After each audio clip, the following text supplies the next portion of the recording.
Hi everyone. Today we are reading Del Toro Moon by Darby Carshut. I think I'm getting that now. Now we're reading chapter 5. 2 days later, I stood in the middle of the field, east of the barn, watching my father and Turk daydreaming about being an only child. I sighed, then pushed my damp hair off my forehead. The late morning sun was doing its best to bake me into some kind of gingerbread boy. Or maybe it was the waves of my hot fury from Ben. He stood next to me, fuming in silence, his mouth flat with resentment. Just to be safe, I inched away. Being his usual morning glorious self, Ben had snapped at our father during breakfast. Dad had chomped right back. Hard Skinners had nothing on Dad when it came to choking, chowing down on us for being disrespectful. Dude, let it go, I said. It was like 4 hours ago. Over nothing. Sheesh. Shut up! He swung his mace around like a scythe, decapitating the seed heads from unsuspecting grasses. No, you shut up. Sick of all of it. I turned my attention back to the pair. Hatless and with his mace dangling from his wrist, Dad stood in the middle of an area the size of a soccer field at the far end. Turk, sans halter and saddle, pranced in place, waiting for the signal. Even from a distance, I noticed his hide was twitching and his tail lashing and his lips pulled back from his teeth. Psycho horse. Man, I was glad I wasn't facing him. I fanned my shirt, my body still sweated from our earlier exercise routine. Del Toro boot camp consisted of a long run across the plains for the war horse, in 30 minutes a calisthenic and stretching for us. Ben seethed the entire time. Then we worked on our balance by running barefoot along the crumbling adobe walls of our homestead. I was secretly relieved to see Dad do it without a trace of a limp from the Skinner bite. We finished up with mace work, hitting a stack of hay bales as hard as we could. Forehand, backhand, jab, over and over. First with our right hand, then with our left. My teeth clattered from the shock of each strike, panting in rhythm with the blow. I breathed in enough straw to cover the floor of the barn. Ben had wielded both of his and Dad's weapons, jaws locked and teeth gritted from the strain of the double weight. I wondered who had been hitting our enemy or our father. Who had been hitting our enemy or our father? I shook my head and refocused on the man. All right, mi amigo, Dad shouted, laughter in his voice, before you explode. With a squeal, Turk launched into a gallop. He thundered towards Dad, grunting with each stride. Claws of prairie grass flew from his hooves, and his tail billowed out behind him like a black cloak. Turk Vader. Turk Vader. I wonder if Ben would laugh at our old joke. Nope. Hope he misses, Ben snarled. I knew he didn't mean. I knew he didn't mean Turk. He won't. He's too good. And anyway, Turk won't let him fail. My brother and me, Turk would dump us in an album query minute. Dad waited, knees bent, left hand ready to reach, and right hand holding the mace by the middle of its haft. The rumbles of hooves grew louder, shaking the ground. My own leg muscles tightened. And now, I whispered, as the stallion galloped past, Dad grabbed Turk's mane. His his fist disappeared into the thick mass. A split second later, his boots left the ground, and he flung himself one-handed onto the stallion and into position, all in a single smooth move. The mace rested across the stallion's withers, even bareback. Dad kept his knees and feet in the exact same position as if he had been in the saddle. Turk's long mane spilled over the lap like a tablecloth. Ben grunted. This guy's a total pain, but dang. I nodded. We both knew how hard it was to mount a galloping horse, especially horses as tall as our war brothers, and while holding an iron mace in one hand. So yeah, dang all over that. Finishing a victory lap, Turk and Dad loped towards us. The black slowed to a jog, then brisk walk. Elsid ambled over and joined us, his muzzle dripping from a water break, and Dad's Stetson hooked on his saddle horn. Dad reached out and swung a leg around and dismounted easily. Who would like to try next? Maddie! Ben pushed me toward Turk. He needs to practice, and I don't. Turk and I eyed each other. Why can't I try it on El Cid? I already knew why. It didn't stop me from begging. Because Turk is taller. Dad motioned me closer to the black. And if you can mount him at a gallop, you can mount El Cid, or any horse for that matter. And besides, El Cid said, I'm here this morning in an adversary capacity. Facing Turk's left side, I placed one hand on his neck, my other hand holding my mace. On his croup. On his croup, sorry. Then bent my left knee and struck my leg out behind me. With a grunt, Dad lifted me up. I scooted into position behind the black's withers and took a deep breath. All set. Taller and thicker than El Cid, Turk stomped along like he was furious at the world. Each stride pounded the earth as we were jogging toward the center of the field. I kept a tight hold on his mane just in case. Watch your feet, he growled over her shoulder. I know how to ride. I fought the temptation to nail him in the ribs with my heels. He dropped me off, then trotted away to the far end, and I wheeled around. I let out another steadying breath. Okay, I've got this, I lied to myself. I hitched up my jeans, tightened my grip on the mane's haft, and gave the signal. Turk exploded. He barreled toward me, legs churning and lips peeled back from his teeth. For a split second, I knew what a lamb must feel like when spied by a coyote coming for it, or a baby seal when it spotted the dorsal fin of a shark in the nearby waves. He lowered his head and lengthened his stride. What are you doing? I hollered. That's too fast. He sped up, the jerk. Holy mother of pearl! The thunder of my heart matched the black hooves' beats. With every stride he grew as big as Mack truck. I licked my lips and crouched down, my thigh muscles quivering. Don't miss, don't miss, don't miss. I grabbed his mane in a desperate lunge. With a jerk, my feet left the ground. For a moment, I hung one-handed against his side, my arm and shoulder screaming from the strain of the coarse hairs digging into my fingers like wire.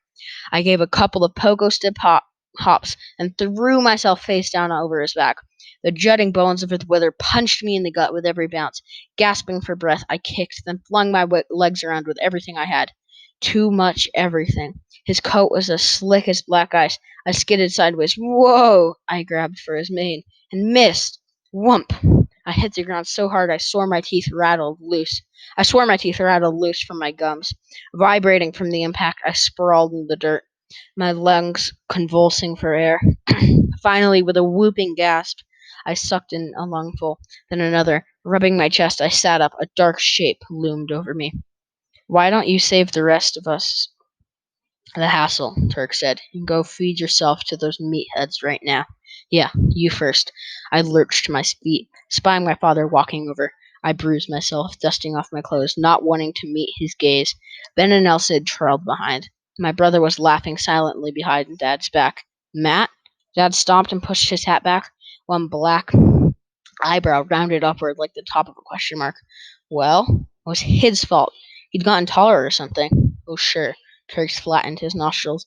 When in doubt, blame the mount.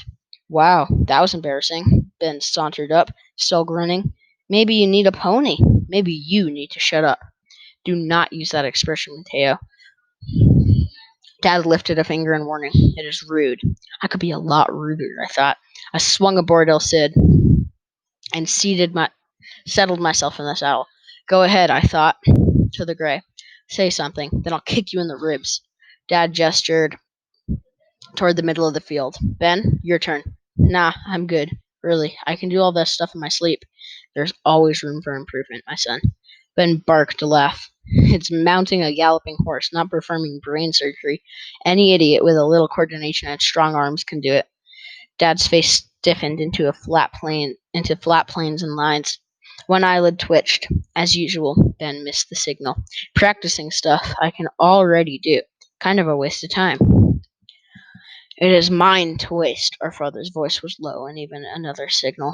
My clueless brother tried a different tactic. Have Matt try again. He's the only one who stinks at it. No way, I gathered up the reins. He told you to. Boys, Dad began. I don't want to work with either of you little rats, Turk snarled. They can't ride worth spit. That's because of you, Elsid sniffed. Have the coordination of a beer-swilling, overweight Silas Dale. My brother's dad tried again. Turk flared his nostrils and took a stiff-legged step toward Elsid. Lose the kid and I'll show you. Ya basta! We all jumped at Dad's roar. Even Turk shed a few paces. He glared at Ben, eyes blazing gold fire. Practice keeps us alive in there. He stabbed a finger northward towards the mesa. With each word, there will be movements with when your horseman's ship and skill with a mace are only things standing between you and death. He stepped closer and crowded my brother. Now get on that war horse, because I will not lose you or any member of our familia, because you thought it was a waste of your time. That's when I saw something I'd never seen before. Fear on my father's face. Fear that one of us, Ben or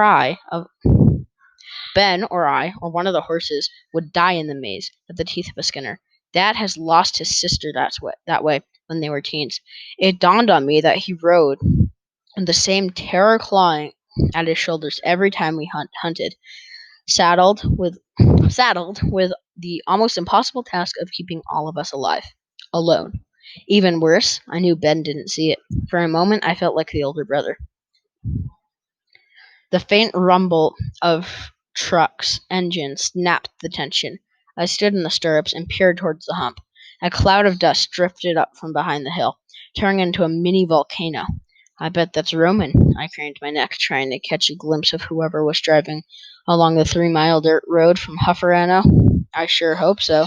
I could use some backup. The thought of a fellow hunter and my father's oldest friend filled me with relief. Roman and his wife, Kathleen, were like family. A heck of a lot more family than Dad's brother, Sebastian. Not that I would know. Never met the guy. At least not that I remember. Dad only mentioned Sebastian when Ben was being a royal pain and pushing all of our father's buttons. He would snarl through clenched teeth of how much my brother was like his brother. But Roman and Kathleen, constant, constant as the Rockies, and fearless referee between Dad and Ben when tempers reached solar flare levels. If things ever get too bad between those hot-headed bulls, Roman would remind me at the end of every visit. You call me Chico. You call me Chico, okay? I'll drive up with my mace and knock some sense into them. Without a word, Dad swung up on Turk. They headed across the pasture at a quick trot. My brother let out an unsteady breath and swiped his mouth along the shoulder of his tee. Wow, did you look out? I said. He was about to go nuclear on you. Whatever.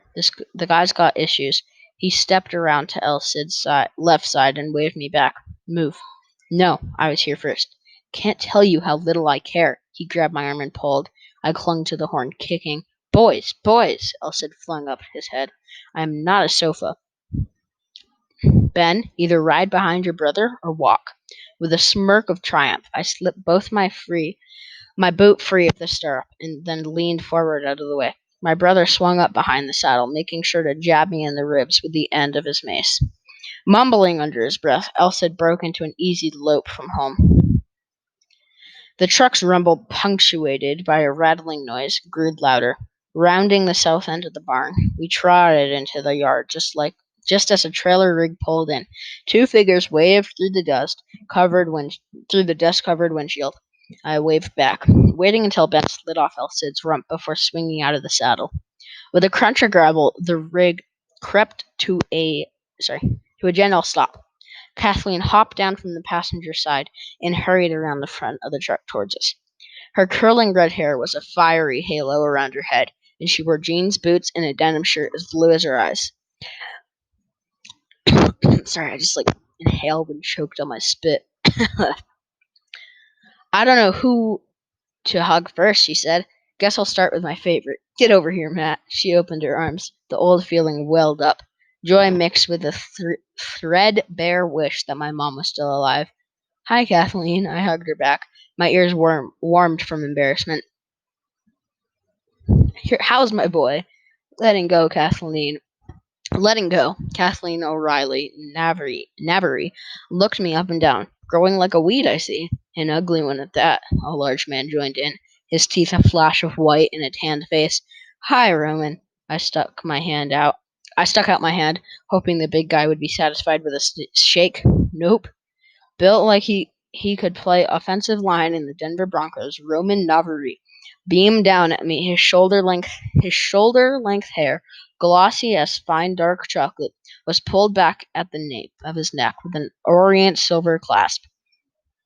The sleeves of his turquoise cowboy shirt were rolled up to his elbow, showing off forearms as big as my thighs. He frowned at my attempt at a safe greeting. What is this nonsense? He slapped my hand aside, then wrapped me in a bear hug and lifted me off the ground. My breath whooshed out in a hiss. How is me nin Ito? Not so little, huh? Good, I squeaked, wasting the last of my air. He set me down. I stepped back and rubbed my ribs, willing my lungs to reinflate for the second time that day. Kathleen, removing his hat, Dad lifted her hand to his lips, then leaned over and kissed her cheek. Thank you again for allowing Ben to stay with you each spring. You do not know what it means to me. Oh, I think I do, Hav. Her eyes danced. Otherwise, you would kill each other. My money would be on Ben, now that he has gotten some growth under him. Roman shook Dad's hand and then clapped him on the shoulder. He nodded at my brother, who was inching toward the trailer. If I had known we were coming up this soon, Ben, I would have saved you the bus ride. No big deal. He edged over the rig. Roman beamed at the stallion waiting nearby. My old friends, how are you? Alcide blew out a long breath. Well, Roman, you know I'm not one to complain, but except you do, Turk said. All the time. Alcide ignored him. But between the surprise attack, Javier getting injured, Turk being Turk, Isabel's arrival, and fretting over everyone's safety, my mind is a whirl. Turk started to say something, then shook his head. Nah, too easy. Boom! The strike of a hoof on the wooden floor echoed from inside the trailer. In case you've all forgotten, called a voice in an octave higher than Alcide's. There's a warhorse still in here, bored out of her skull. Another bang. The trailer swayed. We gathered around. Working on it, Izzy, my brother, was already reaching for the latch on the door. I'll have you right out. Thanks, Ben. Glad someone with the opposable thumbs remembers I'm trapped in here. Unlatching the metal door, he swung it wide with a clang. Careful, the first one is kind of high. Got it. I moved closer. One slender sorrel leg appeared. A long, Viking blonde tail, then another leg and shiny nimble as she nim- then another leg as she nimbly stepped backwards. Sorry about that.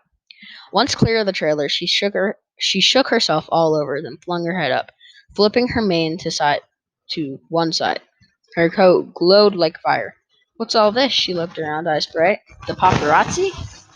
And that's the end of chapter 5. Thank you for listening. Yeah, please consider subscribing. If you have any questions or comments, just say them in the comments. Thank you. Bye.